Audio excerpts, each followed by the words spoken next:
அதிமுக பொதுச் செயலாளர் ஜெயலலிதா தமிழக முதலமைச்சராக இன்று மீண்டும் பதவியேற்றுக் கொண்டார். அவருடன் அமைச்சர்களாக 28 பேர் பதவியேற்றனர்.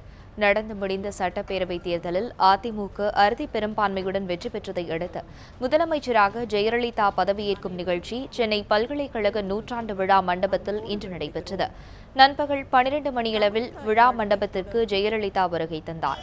இதனையடுத்து விழா மண்டபத்துக்கு வந்த ஆளுநர் ரோசையாவை பூங்கொத்து கொடுத்து ஜெயலலிதா வரவேற்றார். பின்னர் புதிய அமைச்சர்களை ஆளுநருக்கு ஜெயலலிதா அறிமுகப்படுத்தினார். அறிமுக நிகழ்ச்சியை அடுத்து தமிழ்தாய் வாழ்த்து பாட விழா தொடங்கியது. இதனையடுத்து முதலமைச்சராக ஜெயலலிதா பதவியேற்றுக் கொண்டார்.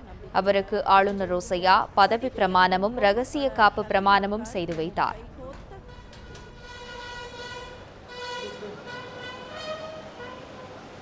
புரட்சி தலைவி அம்மா அவர்கள் அமைச்சரவையில் பொறுப்பு ஜெயலலிதா என்னும்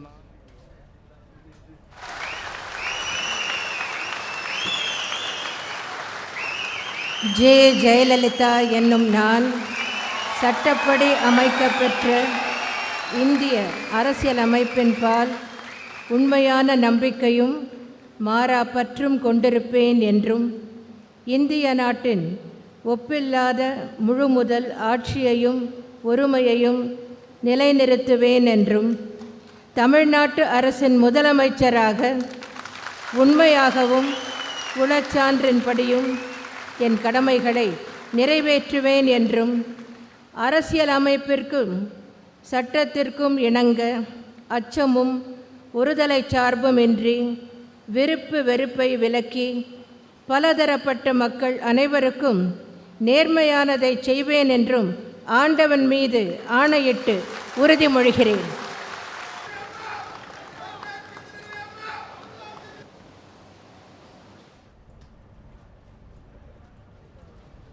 முதலமைச்சராக பதவி பிரமாணம் செய்து கொண்ட ஜெயலலிதாவுக்கு ஆளுநர் ரோசையா வாழ்த்து தெரிவித்தார்.